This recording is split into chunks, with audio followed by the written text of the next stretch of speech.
Get her out of the lobby. Now. She's either lost or lying. We don't rent €1,200 suites to people carrying backpacks. That's what the hotel manager said, out loud, in front of 3 staff members and half a dozen guests in the main lounge area. His voice wasn't raised. It was cold, sharp, and deliberate. Like this kind of order didn't even require explanation. And for him, it didn't. Because the moment Simone Taylor walked into that marble-floored lobby, he had already decided who she was. Not a valued guest, not a professional, not a human being worthy of respect, just someone who didn't belong. Now, before I take you any deeper into what happened next, because what follows will stay with you long after this story ends, I want to ask you something. Where are you watching from? Whether you're in Chicago or Cape Town, New Jersey or New Delhi, drop your location in the comments. We love seeing this community come together from around the world. And if stories like this matter to you, if you believe respect isn't a luxury, but a right, please click that like button and subscribe. It helps more people hear the voices that get dismissed, and it tells the world these stories can't just be ignored. Now, let's go back to where it all began. It was late October in Hamburg, Germany, a chilly afternoon, light rain brushing the sidewalks. The city moved slowly under a gray sky, and the Grand Elysee Hotel stood tall and gleaming in the center of it all. A 5-star property known for its elegance, polished service, and steep price tag. That afternoon, Simone Taylor stepped out of a black taxi and stood in front of the entrance. She didn't look like what most people expect of someone who books the Grande Suite. She wore soft, simple jeans, a beige sweater, a clean tan trench coat. On her feet were well-kept white sneakers, and over one shoulder was a black leather backpack. No designer logos, no rolling suitcase, no assistant, no fanfare. Just a calm, quiet presence. Simone didn't walk like she was trying to impress anyone. She walked like someone with nothing to prove. The truth was, she didn't need to prove anything. She had already earned it.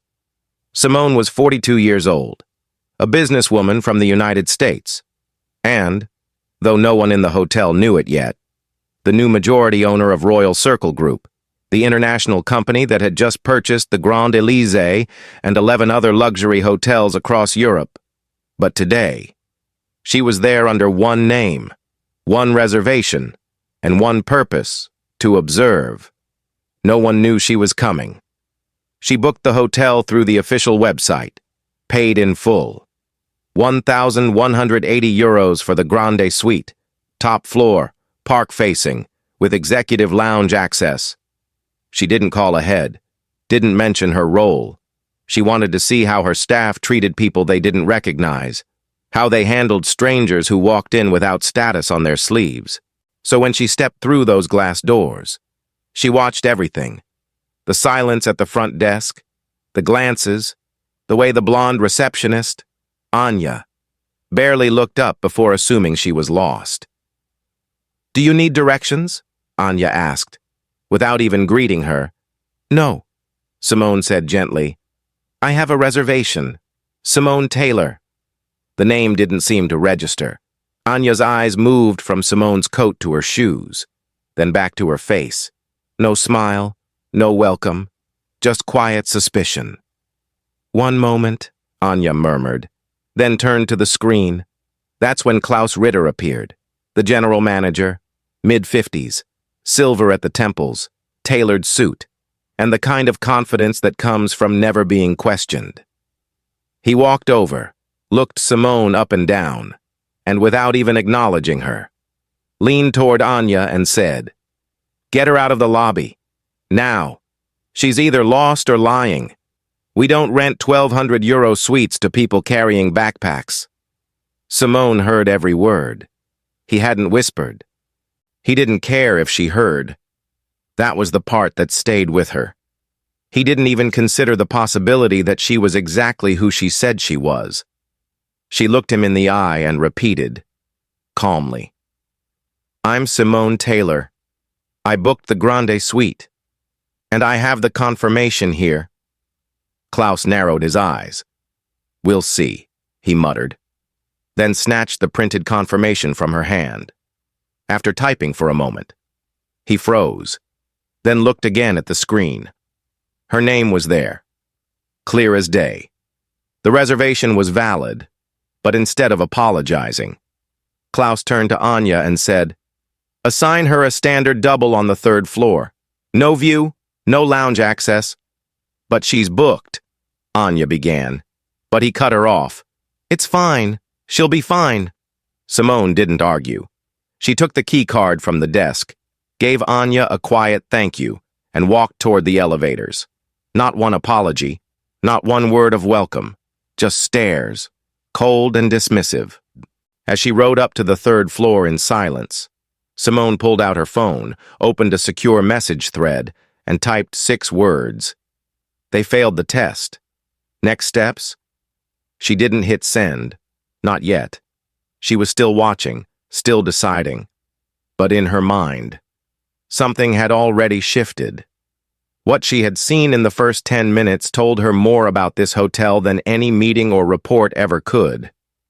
And what was coming next? Let's just say it would be something none of them were prepared for. Simone Taylor stood alone in room 312, staring out a small 3rd-floor window that overlooked the delivery lot behind the hotel. No garden view, no balcony, no welcome bottle of sparkling water, not even a handwritten card, just a plain room that smelled faintly of bleach and old carpet. It wasn't the Grande Suite she had reserved, paid for in full, confirmed in writing, and expected with good reason. That suite was on the 6th floor. With panoramic windows and a living space nearly 3 times the size of this room, it had fresh orchids, a marble soaking tub, and a view of the Planten und Blumen Park that stretched for miles. But Klaus Ritter had overridden that booking with a few keystrokes and a smirk, then assigned her here, to a basic room near the staff elevator, with no lounge access and no explanation. Simone didn't unpack. She didn't call down to the front desk or demand an upgrade. That wasn't her way. She sat on the edge of the bed for a few minutes, hands folded in her lap, thinking, listening, processing. This wasn't the first time she'd been underestimated, and something told her it wouldn't be the last. But today felt different, because this wasn't just about her. This was about a system, a culture, and the fact that she had walked into this hotel as a paying guest and been treated like an intruder. That said everything she needed to know about how her staff saw the world when no one was watching. She checked her phone. 2 unread emails. One from her assistant confirming that Sabine, the regional director, would be reachable all day. The other from the group's CFO, Thomas Grant, flagging some concerns about staff retention at this particular property. Simone responded to neither. Not yet. She wasn't ready to make a move. First, she wanted to see how far they'd go. 4:45 in the afternoon. She left room 312 and headed back downstairs, this time making her way toward the executive lounge, according to her original reservation. Lounge access was included. Afternoon tea, finger sandwiches, sparkling water, and light piano music in a space designed for quiet elegance. That was the promise. The reality? Something else entirely. The moment she stepped through the doorway into the lounge, she felt the shift in the air. Conversations quieted. 2 guests glanced up from their wine glasses and exchanged a look. A young server walked past her table, twice, without stopping to ask if she needed anything. Simone sat quietly near the window, her posture straight, her hands resting calmly on the table. She didn't want a scene, she just wanted a cup of tea. 5 minutes passed, then 10, then 15, finally. A tall man in a Navy security blazer approached from the side. He was broad-shouldered, clean-shaven, and stiff as a board. His name tag read, Marcus. He didn't smile, didn't greet her. He just stood beside her table, his voice low and firm. "Excuse me, ma'am. This area is for hotel guests only." Simone turned her head slowly, her voice even. "I am a guest." Marcus didn't flinch. "Which room?" he asked. 312. "That's not a suite level," he said. "Access to this lounge is for executive bookings only." Simone nodded slowly. "I booked the Grande Suite. This morning. It includes lounge access. Well, according to our system, you're not on that list." Marcus shifted slightly, as if preparing to ask her to leave. "You're welcome to use the lobby bar," he added, with the kind of politeness that didn't feel polite at all. Simone met his eyes. "Are you saying I can't stay here?" "I'm saying this space is reserved for select guests, and you." "Don't fit the profile?" she finished for him. Marcus blinked. "That's not what I said." "But it's what you meant," Simone replied calmly. "Because I didn't arrive in heels and a Gucci dress, or because my skin doesn't match what you expect in a place like this?" Marcus hesitated. He looked uncomfortable now, like he realized the hole he was standing in but couldn't find a way out. Just then, Klaus entered the lounge, clearly summoned by Marcus's radio call. He looked directly at Simone and didn't bother hiding his frustration. "Ma'am, I've already asked that this matter be settled at the front desk. You were reassigned. You don't have lounge privileges." Simone stood now, slowly, deliberately. "You didn't ask," she said. "You decided, without asking who I was or why I booked what I booked. You judged me the moment I walked in." Klaus crossed his arms. "I have standards to uphold." Simone tilted her head. "And apparently, I didn't meet them." "Please leave the lounge," Klaus said quietly but firmly. "We've had complaints." "From who?" she asked. "Or are you just uncomfortable with the fact that I'm not uncomfortable here?" Klaus didn't answer. He simply nodded to Marcus, who stepped slightly closer, not threatening, but not gentle either. Simone looked around the room. Every guest was watching now. Not one spoke up, not one offered help, not even a look of apology. Just silence. Simone picked up her bag and walked past both men, past the bar, and out into the main lobby. She didn't look back. Outside. The sky was darker now, the air cooler. She sat down quietly on one of the stone benches near the main entrance. Then she pulled out her phone.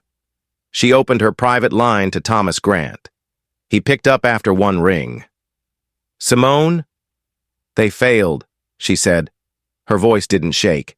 "I want Sabine on site, now." "Understood," Thomas replied. "Full authority?" "Yes," she said. "It's time." Then she hung up. She sat for a moment, her breath steady, her coat tucked close, her expression calm. She wasn't angry. She was ready. Because when people like Klaus build walls with their words, it's not enough to break the wall. You have to rebuild the foundation. And in 10 minutes, that rebuild was about to begin. The sun had slipped below the rooftops by the time Simone walked back through the glass doors of the Grand Élysée. She didn't hesitate. Her steps were calm and deliberate, each one echoing softly on the polished marble floors. Nothing in her expression had changed, but something in the air around her had. She wasn't here to observe anymore. She had seen enough. The mask of patience had lifted, and what remained was purpose. Focus. The front desk was quieter now. Anya was still behind the counter, pretending to review something on her monitor, but her eyes flicked up the moment Simone entered. This time, they lingered. There was hesitation in her face, like she knew something had shifted but couldn't name it yet. Simone didn't approach her. She simply passed the desk without a word, walking straight into the main lobby as if she owned the place. Because in truth, she did. A few feet behind her. The revolving door turned once more, and a second figure stepped inside. It was Sabine Keller. Regional Director of Operations for Royal Circle Group. She was dressed in a navy coat and gray scarf, her briefcase in hand, expression unreadable. The staff didn't know her by face, only by reputation.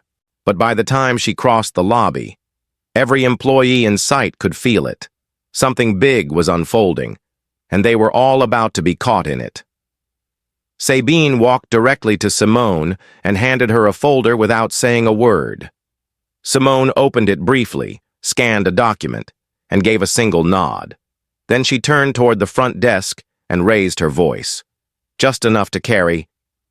"Mr. Klaus Ritter," she said evenly. "Could you come out here, please?" From behind the staff door, Klaus emerged, straightening his jacket as if preparing for a photo. He saw Simone, then noticed Sabine. His eyes narrowed. "Can I help you?" he asked, his tone wary. "Yes," Simone replied. "You can start by apologizing." Klaus blinked. "Excuse me?" "I said," Simone repeated. "You can start by apologizing for the way you spoke to me, for the room downgrade, and for having me escorted out of the lounge without cause." Klaus glanced at Sabine, then back at Simone. "Look, I don't know what this is about, but—" "No," Simone interrupted. "You didn't know what this was about when I walked in 3 hours ago. And you didn't care. You saw a black woman in sneakers and assumed I didn't belong. You didn't ask. You didn't check. You just decided." Klaus shifted. His posture changed, slightly less confident now. "Our staff was just following protocol." "No." Sabine spoke up. Her voice was sharper, more clipped. "Your protocol was overridden by your prejudice." Klaus's mouth opened, but he couldn't seem to find the words. Simone handed him a document from the folder. "As of this morning at 10 o'clock in the morning, I became the controlling shareholder of Royal Circle Group," she said. "That makes me your employer." The document bore the corporate seal, signed, stamped, legal. Klaus didn't touch it. He stared at it like it was a trick. Simone continued. "You don't get to decide who belongs in this space based on skin tone, outfit, or what kind of luggage they carry. This hotel represents something bigger than your assumptions." She paused. "And I refuse to let your bias define my brand." Guests nearby were pretending not to listen, but they were. Every word rang across the lobby. Every word mattered. Simone took a slow breath. "Effective immediately. Klaus Ritter, your position as general manager is terminated.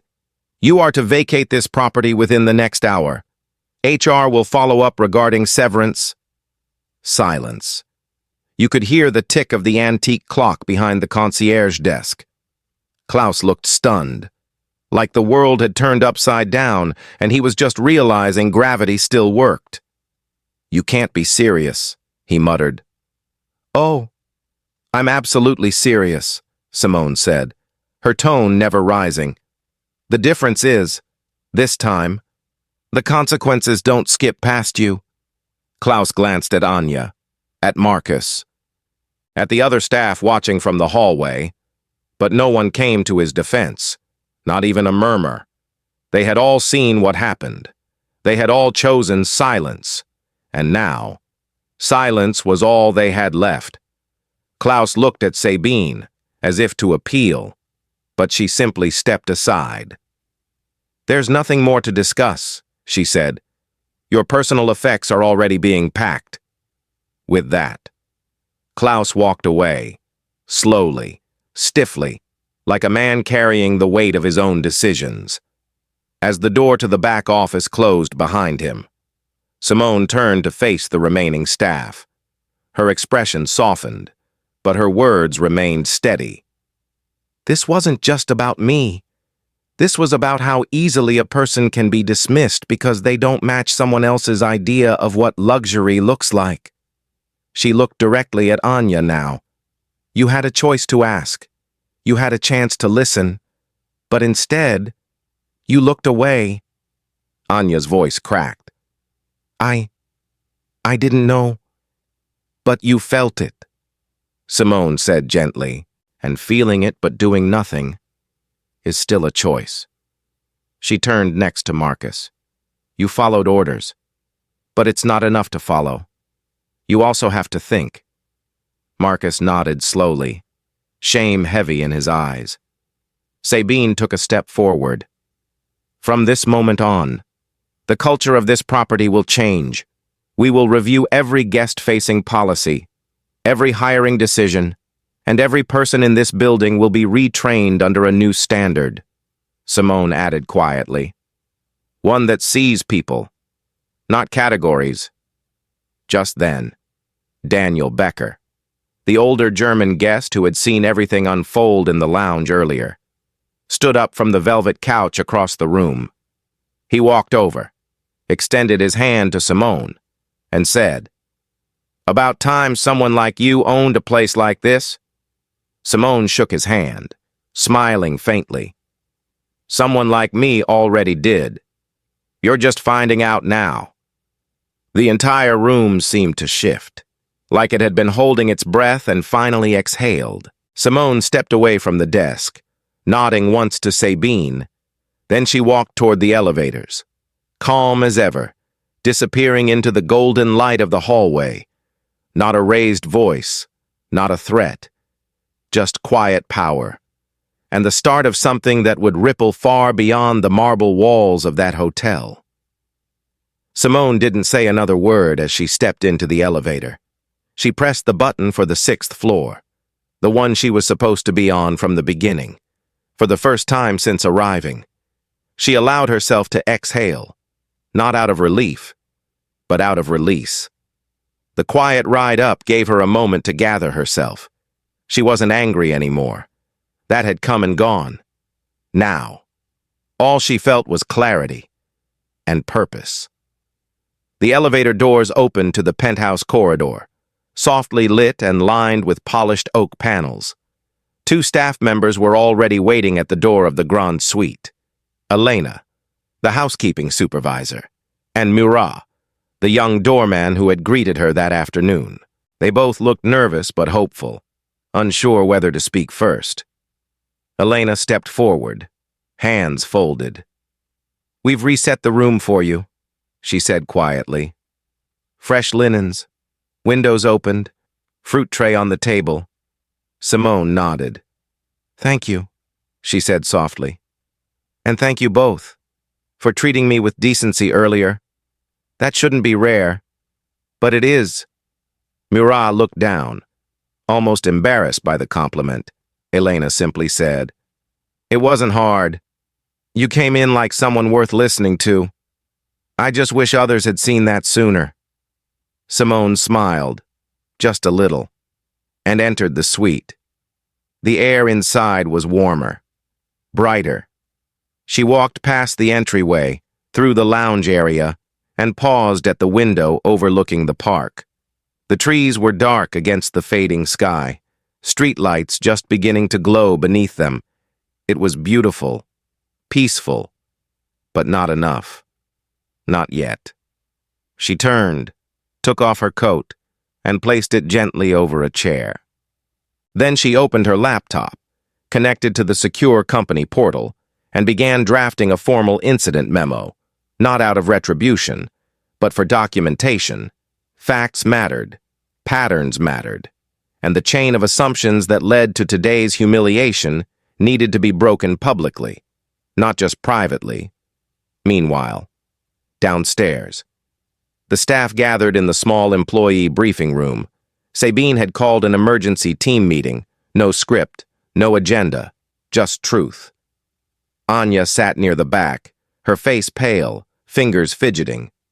Marcus stood by the door, arms crossed, avoiding eye contact. Sophie Laurent, the head of housekeeping, sat near the front with a tight expression that said she'd seen this day coming for a long time.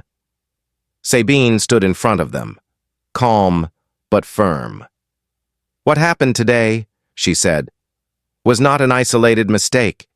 It was a culture speaking through the mouths of individuals, a culture we tolerated for too long." The room stayed silent. Sabine continued. "We judged a guest by her skin, her clothes, her silence, and worse. We dismissed her twice, once at check-in, once in the lounge, and we would have kept going if she hadn't stopped us. She paused, scanning their faces. Her name is Simone Taylor. She's not just a guest. She's the new owner of this hotel, and 11 others across Europe. Audible gasps followed. A few heads dropped. Sabine raised her hand. That's not the part that matters. What matters is this. She never asked for special treatment. She expected the basics, respect, honesty, fairness, and we couldn't deliver. She gave them a moment, then added, "Things change now, starting tonight." Upstairs. Simone sent the memo and closed her laptop. She walked back into the lounge area and poured herself a glass of still water from the bar. She didn't want champagne. She didn't want victory. She wanted reform. She wanted a different standard. A knock at the door broke the silence. Murat stood outside, holding a folder. "Miss Taylor," he said carefully. "Ms. Sabine asked me to bring this to you. It's the preliminary guest conduct policy. She said she'd like your eyes on it before it goes to corporate." Simone accepted the folder and nodded. "Thank you, Murat, and thank you again for not looking through me earlier." Murat hesitated. "Honestly," he said, "you reminded me of my aunt. Strong, quiet, knows what she's doing. She gets treated the same way back home." That hit her. Not because it surprised her, but because it didn't. "You deserve better," she said. "So does she." Murat nodded and stepped away.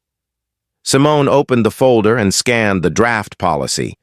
Clearer training requirements, mandatory anti-bias evaluations, new onboarding scripts for frontline staff, but she added a note of her own at the top. "This isn't about policy. It's about instinct. Until we change how people see each other, rules will always be the second layer." Back downstairs. Sabine addressed the staff one final time. "There will be no mass firings today," she said plainly. "This isn't a punishment meeting. It's a turning point." Anya raised her hand, slowly. "What do we do now?" Sabine nodded. "You rebuild trust, with each other, with our guests, and with the person we failed today." Marcus finally spoke. "Will she be staying long?" Sabine paused. "Long enough to see the beginning of what comes next." That night, Simone sat in her rightful suite. Lights dimmed, city glowing outside her window. She didn't write a public statement. She didn't tweet. She simply looked out over the rooftops and whispered to herself, "This isn't the end of a bad day. It's the beginning of a better culture." And somewhere below her, in the now quiet lobby, the foundation of that culture had just begun to shift. By sunrise, the Grand Élysée Hotel had already begun to feel different, though few could name exactly why. There was no announcement, no banner strung across the front door, and no camera crew in the lobby. But something about the energy in the air, the way the staff walked, the way the guests were greeted, felt sharper, softer, more awake. Upstairs in the Grande Suite, Simone had been up since 6 a.m. She wasn't sipping cappuccino on the terrace or lounging in the marble bathtub. She was seated at the desk, sleeves rolled up, her laptop open, and a stack of documents spread across the table. The new guest experience report, the old internal training manual, the original acquisition papers, all side by side. Simone didn't believe in symbolism. She believed in structure, and today, she was building one. At precisely 7:30, she stood and changed into a crisp navy blazer, dark jeans, and black loafers. Nothing flashy, just sharp enough to say, "I'm not here for comfort.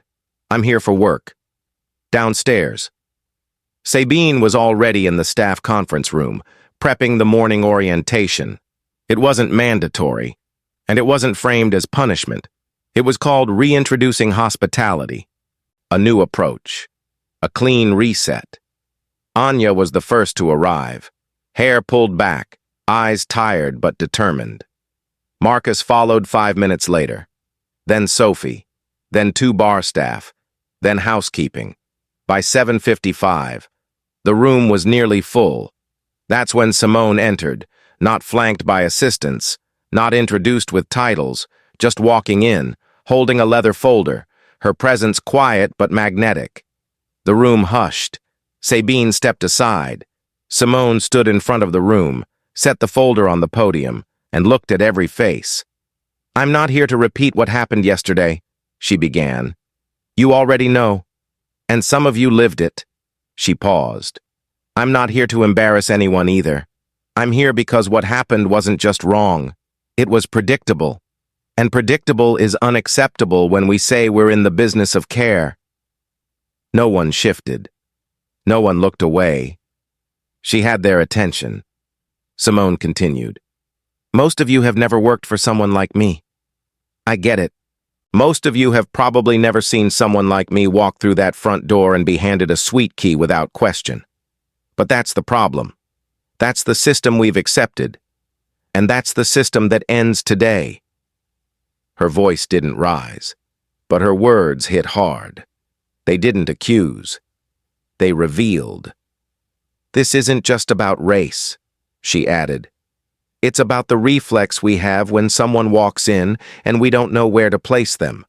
When their coat isn't expensive enough, or their accent doesn't match our expectations, or they don't behave like the guests we've grown used to serving. The truth is, you've all been trained in rules, but you've rarely been taught how to see people." That line landed with weight.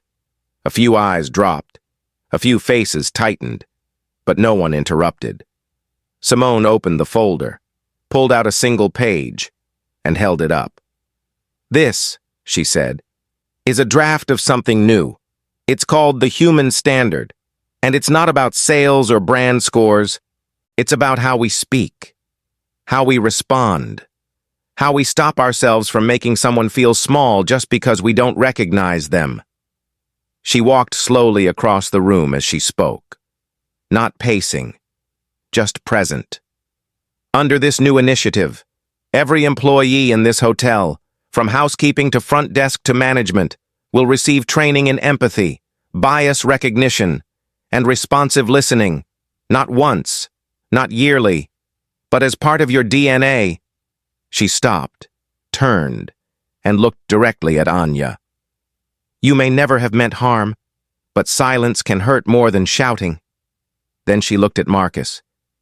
"You didn't lay hands on me, but you stood in my way. Twice." She returned to the front. "We all have blind spots. I do too. But leadership means shining light on them instead of pretending they're not there." Sabine stepped forward now, holding a binder. "Starting next Monday, the first phase of the Human Standard will be implemented. Internal sessions, scenario training, guest simulations. We're partnering with a firm out of London that specializes in emotional intelligence development. You'll be paid for your time, but more than that, you'll be part of something better." Simone smiled gently. "This isn't about punishment. This is about purpose. I'm not asking you to memorize a script. I'm asking you to remember the one truth that will keep this hotel from falling behind the rest of the world. People want to be seen. That's it. That's all." She stepped back. "And if you can't commit to that, this won't be the right place for you anymore. But if you can, you'll help turn this hotel into a model for what hospitality is supposed to feel like." The room stayed quiet for a moment. Then slowly, hands began to rise. Not with questions, with commitments. Anya was the first to speak. "I want to stay. I want to do better." Marcus nodded silently. Sophie added, "We've needed this for years. Thank you for finally saying it." Simone listened, but she didn't look for praise. She was listening for sincerity, and she heard it. She closed the folder, thanked them, and exited the room with Sabine. In the hallway, The hotel's morning pianist began playing in the lobby below, just a soft classical melody.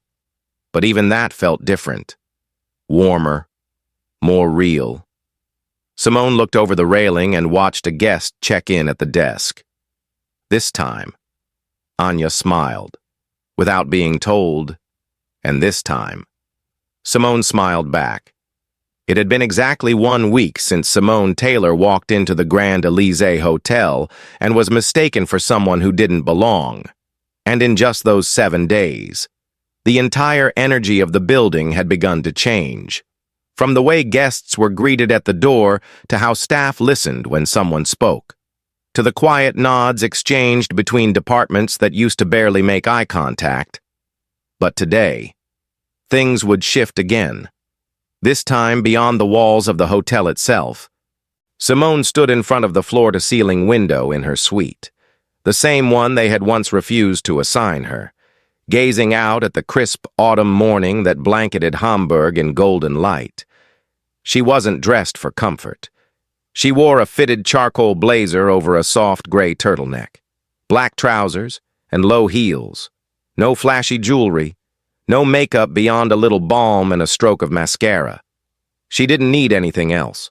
She had clarity. And today, she had a message. At 9 o'clock in the morning sharp, she walked down to the main ballroom, where Sabine and a small AV crew had been preparing for a quiet live stream. No press, no press release, no flashy event, just a clean white backdrop, 2 chairs, and a camera. Simone had asked for it that way. This wasn't a performance, it was a reckoning. By 9:10, the live stream was active across all 12 Royal Circle properties, visible on internal monitors in every staff room, guest lounge, and corporate office from Hamburg to Madrid. It was also quietly posted to the Royal Circle homepage, where it would be archived permanently. Simone sat down, folded her hands on her lap, and began speaking. Not from a script, but from the place inside her that had learned how to speak when the world tried to silence her. "Good morning," she said. "Some of you don't know who I am, and some of you think you already do. My name is Simone Taylor.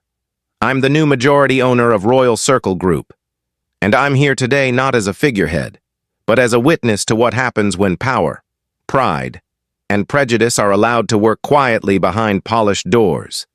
She paused.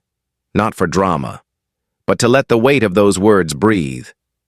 "Last week," she continued, "I walked into one of my own hotels dressed in simple clothes, carrying a backpack, and no title attached to my name. Within minutes, I was treated like a trespasser. My room was downgraded. I was denied lounge access. I was publicly humiliated by senior staff. And it wasn't because I was rude or loud or unprepared. It was because I didn't look the way they expected someone of value to look." Her voice remained calm, even gentle. But the honesty struck harder than any shouting ever could. "Now let me be clear," she said. "This isn't just about race, though race is undeniably part of it. This is about how we treat people we don't recognize, how we shrink them, question them, push them aside when they don't check the boxes we've created inside our heads. It's about how we guard comfort while ignoring dignity. And I won't lead a company that accepts that culture any longer." She opened the folder on her lap and pulled out a document marked Initiative Number 001, The Human Standard. Holding it up, she said, "Today, I am launching a company-wide reform plan that redefines what hospitality means across every Royal Circle property. We are not here to impress. We are here to understand. We are not here to sell exclusivity. We are here to create belonging." She set the paper down and looked into the camera. "The human standard will include mandatory empathy and anti-bias training for every employee. No matter how senior, every promotion will now require a values interview, not just a resume check, and most importantly, every complaint submitted by a guest involving perceived discrimination will be reviewed by a cross-cultural board of peers, not just a manager behind closed doors." She smiled faintly. Not for the viewers, but for herself. This is not a rebranding. This is a rebirth. And it starts with us admitting that too many people have been hurt quietly in places like this for far too long. The chat windows in the live stream began filling with comments, most from staff, some in Spanish, some in French, many just saying, "Thank you. About time. I'm proud to work here again." Sabine stood just outside the frame, holding back tears, not because the words were beautiful, but because they were real.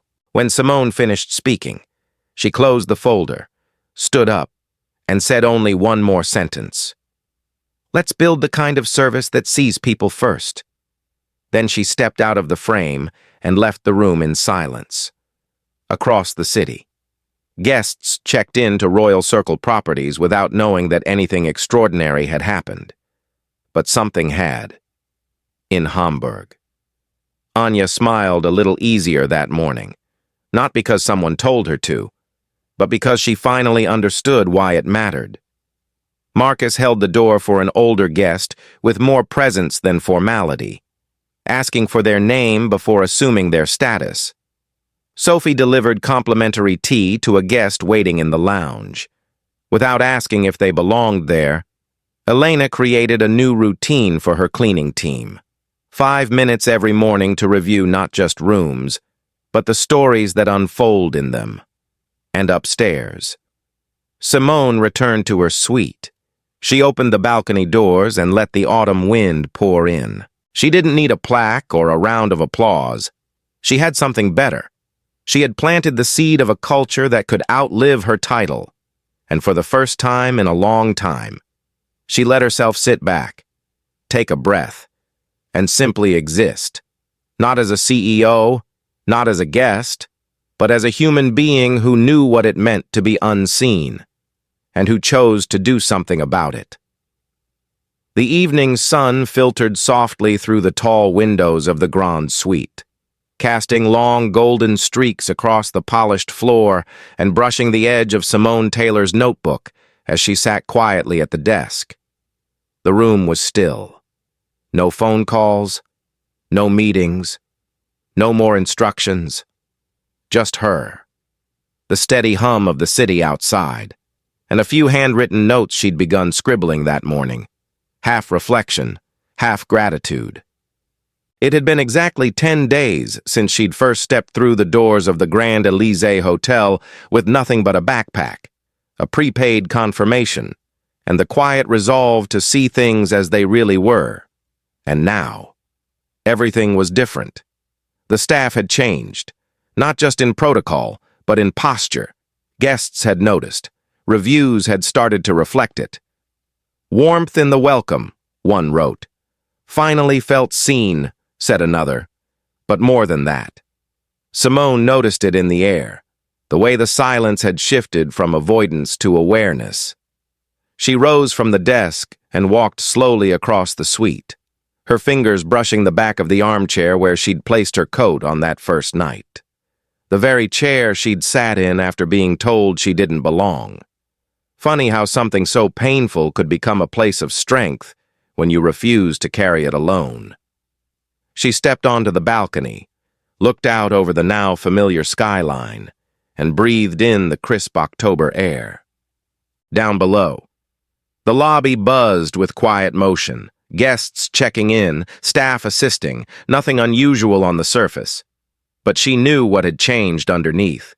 She'd seen it, felt it, helped shape it, and not through force, through presence, through consistency, through showing up as herself when others might have shouted, left, or sued. That choice didn't make her weak. It made her unforgettable. A knock on the suite door pulled her back inside. When she opened it, Murat stood there with a smile that now came naturally. In his hands was a simple white envelope. "It just arrived from corporate," he said. "But I think you already know what's inside." Simone smiled. "Thank you." "Murat, truly." He nodded and walked away, no longer nervous, no longer unsure of how to act. He didn't see her as a mystery anymore. He saw her as someone who changed his life without raising her voice. Back inside. Simone opened the envelope and unfolded the letter. It was official. Royal Circle Group had adopted the human standard as a permanent operating model across all 12 of its European properties. The board had unanimously approved it, something unheard of in their history. But what moved her more was the last sentence, handwritten in the corner by Thomas Grant, the CFO. It read, "You didn't just lead, you taught us how to listen again." Simone sat for a long moment, letting the words settle. She wasn't someone who chased recognition, but being understood, that mattered more than applause. She glanced at the framed photo she kept in her bag, now placed gently on the suite's side table. It was of her mother, taken on a summer day in Atlanta decades ago, smiling with a kind of strength that didn't need explaining. Her mother had worked as a hotel cleaner for 28 years, wore a uniform, took the bus, was never thanked by name. Simone thought of her often, not out of sadness, but as a compass. Everything she had done here, she had done with her mother in mind. She whispered, almost to herself, "I hope you see this." A soft knock came at the door again. This time it was Sabine, holding a tablet. "Sorry to interrupt," she said gently, "but we've received over 600 messages from staff across Europe in the last 24 hours. They want to know if you'd consider recording a message. Not corporate, just you." Simone looked at her, surprised. "What would I even say?" Sabine paused.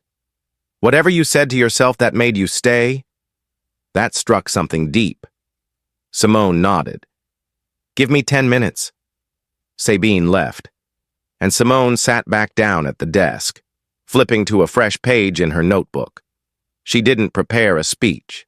She didn't need one.